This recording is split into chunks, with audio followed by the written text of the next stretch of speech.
Hi, Maneesh. Great to have you back, mate. Great to be here, Pete, as always. Good. We've got some really interesting stuff to talk about. But before we start, I thought I'd better Google you, and I looked on your website, and this is what I found. So I suppose I'm establishing credibility, like why people should pay attention to what you've got to say, and this is what I found. Okay, Maneesh N. Singh, MBCHB space MD space MRCOG space FRANZCOG, Associate Professor, Obstetrics and Gynecology, Bond and Griffith University, but it continues on, VMO Obstetrics and Gynecology, Minimal Access and Robotic Surgeon, John Flynn Hospital, and Executive Director, Queensland Stem Cell Institute. Sounds impressive, doesn't it, Pete? Oh, mate. Look, I'm all nervous now. If you could get me some credibility with my wife, Donna, that'd be great. Okay, I'll read that out to her every time I see her. Okay, mate. So what are we here to talk about today? Well, what I was going to talk about today is about epigenetics and how it's a growing area of research to do with health and how it applies to us all, and there are a variety of diseases that are increasing in nature, increasing in incidence, and why this might be happening. So where do we get it from there? Basically, what I was going to talk about is epigenetics, but to understand epigenetics, you really have to take a step back and look at some sort of epidemiological observations. So just looking at, say, the immigrant populations that move from one country to another. And the classic would probably be the Chinese a couple of generations ago who moved to America.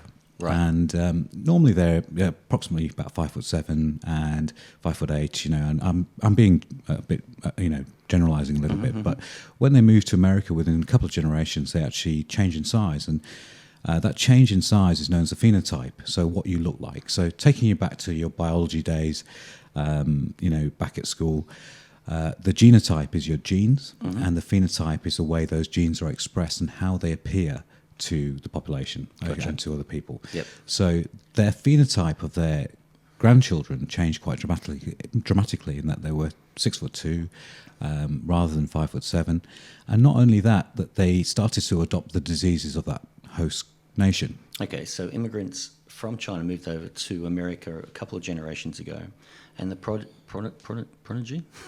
of those, or the grandchildren of those immigrants, are a lot taller than the 5'6", 5'7" males that arrived. Right. Absolutely, and there are a number of reasons for that, but the main thing is that essentially we are products of the environment we're in, and if you look at that Chinese population, they have certain cancers that are more prevalent in China. So maybe gastric cancer may be more prevalent in China in a developing world. Yep. They move to a developed or a first world country where there are different environmental factors on your body, and then they start developing those conditions in the future, such as endometrial cancer is one of those lifestyle type of cancers that are more prevalent in the first world. Right. So that's one observation that we see, that there's a change depending on where you live and the environment you're in. So endometriosis is more prevalent in the first world? It's whether it's more prevalent in the first world or not is difficult to know, and I'm not entirely sure of the exact incidence, but certainly in Australia, about 15% of women have endometriosis. Wow. So, but if we go back to sort of epigenetics, so a lot of people ask me what is epigenetics, and I speak to a lot of GPs about epigenetics, and it's not something that we were traditionally taught in medical school, but it was first coined by a guy called Conrad Waddington back in 1942, and he first coined the phrase epigenetics, and it was basically how the genetics changed your development. And it's taken a while for us to really understand what epigenetics is, and what happens is, in the 1960s, I think it was, there was a fruit fly, the Drosophila fruit fly, which was put under various environmental stresses, and their phenotype changed just with those stresses they were put under. Okay, sorry. Okay, so what's a phenotype? So, so a phenotype is basically, so it's if your genes are, you pass your genes on from one generation to another. DNA is very stable, doesn't change, and those genes are very stable. So you pass them on from one family to another, and hence you look like your parents or your grandparents or whatever. But there are subtle changes in the way the genes work and the way they interact with your body. So for a DNA to have an effect on your body, what it sends out is a messenger that goes from the cell itself, from the nucleus where the DNA is held, and it's passed through the nucleus into the cytoplasm, which is the area surrounding the nucleus, and then it produces proteins or its effect from that cell. And what happens is that the messengers seem to be slightly abnormal or slightly different depending on environmental stresses, and also the way the DNA unzips and exposes certain areas. So there's, in epigenetics, just to be a bit scientific, there are sort of 3 different ways that people have tested, and one's methylation, one's histone problems, and the other one is to do with tumour suppressor genes and them being switched off. So a lot of people ask me, why did I get cancer? What causes cancer? Why is it me? Why is it me that has got cancer and not the other 2 out of 3 who don't? You know, and cancer is a very complex process, and in our body at any one time there's always 10 to 15,000 plus tumour cells which get mopped up by immune system, and your immune system recognises those cells and destroys them. And there are certain, in your DNA, there's certain areas which are tumour suppressor areas, and if those get switched off, then those cells can grow quite rapidly and become cancerous. So if you look at things like, I think we've always in the last 20, 30 years have looked at cause and effect, and smoking is your classical cause and effect. You know, people are always thinking why does smoking cause cancer? And it was back in the 50s that we knew this, and even before that, before it's proved, we knew, but we had to prove the mechanism.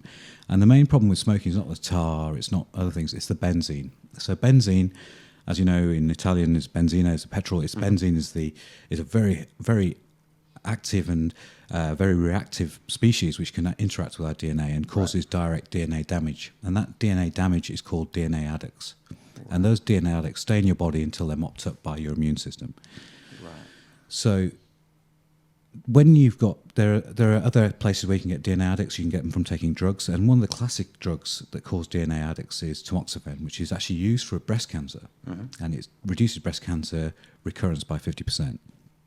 And that, but unfortunately with tamoxifen, it can lead to endometrial cancer. And for many years, there was a big discussion on why it caused it. And because tamoxifen is what's called a selective estrogen receptor modulator. So basically it's pro-estrogenic in some places and anti-estrogen in others. And that's why it works on your breast, because it's anti-estrogen to your breast. But the problem with estrogens, with tamoxifen, is that tamoxifen can, that bloody dog. Tamoxifen can cause increased estrogen in your womb. And that causes hyperplasia, so it makes the cells grow, and then it goes out of control, becomes cancer. But the other way, it actually causes direct DNA damage and causes more vigorous and more and worse cancers later on, even after use of tamoxifen. So if you stop tamoxifen, even up to 10 years, you can still get cancer of the womb. So tamoxifen itself can cause cancer. So these are the sort of classical ways in which cancers form. It's a cause and effect. So skin cancer is caused by ultraviolet light. You know, smoking obviously causes lung cancer and other cancers as well.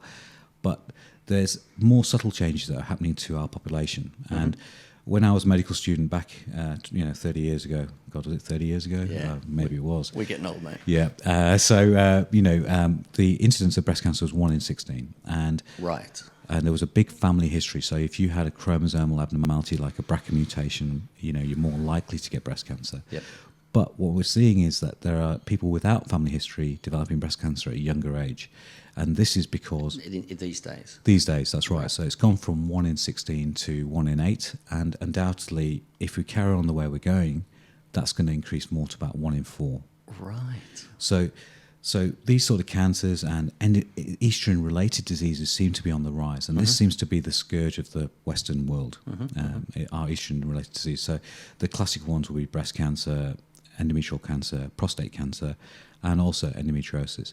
So we are going in, this is the problem for our generation and for the future generation, is that these people are going to develop more of these cancers, but there's no real change in the genes.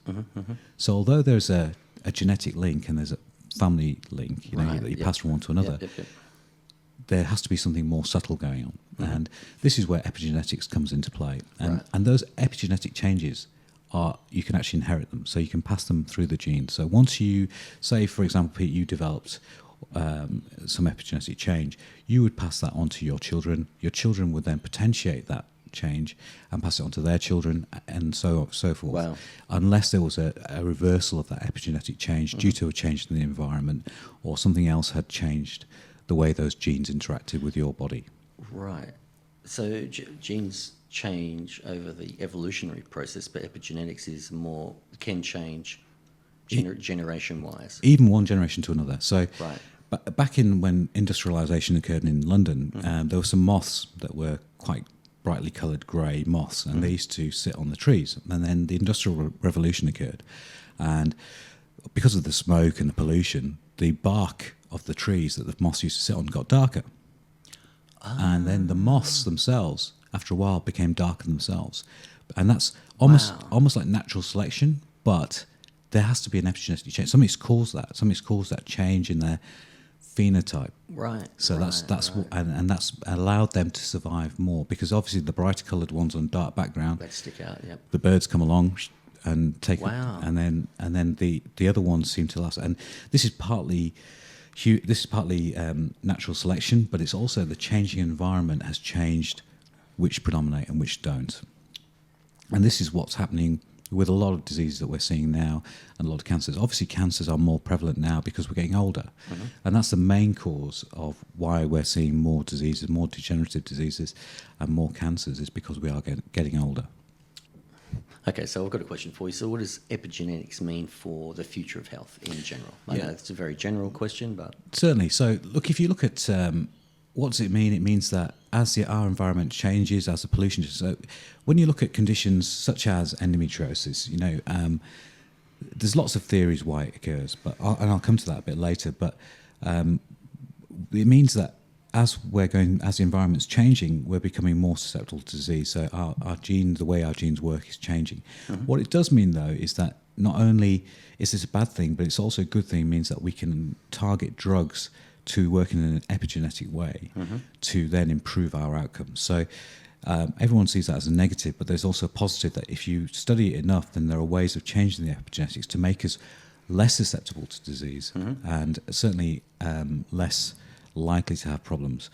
And also that we can actually test someone's genes and it will tell us what disease we're likely to get. Right. So if you know the methylation status of somebody's DNA, then you can say, well, you're more likely to get breast cancer. So what we'll do now at this age, we'll reverse that methylation status. Okay, now I understand what you're saying. Right. Yeah. Right. So then you can reduce that risk. So you can do that with children, obviously, and absolutely prescribe a lifestyle. Yeah. Relative to their epigenetics. Absolutely. So or to the genes. Yeah. So, and this is why our lifestyles and our environment are so important to our health of the future, and to our children's health and our children's health. So looking after the environment isn't only just for global warming; it's for all of us. And so when you talk about the environment, what are we talking about? We're talking about food.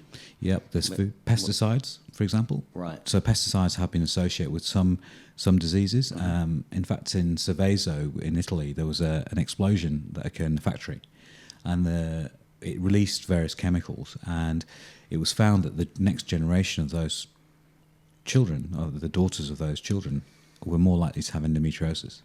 Wow. And it's very loose. Epidemiological studies are very loose, and there's no molecular mechanism behind it that we can find, but it's where we start. That's where research starts. It starts from an epidemiological change. When you see something change, then you look into why it's changing. And certain events cause that. So, there's certain pesticides like dioxins and things like that are used in the environment, and other pesticides that are around there that can increase your risk of endometriosis.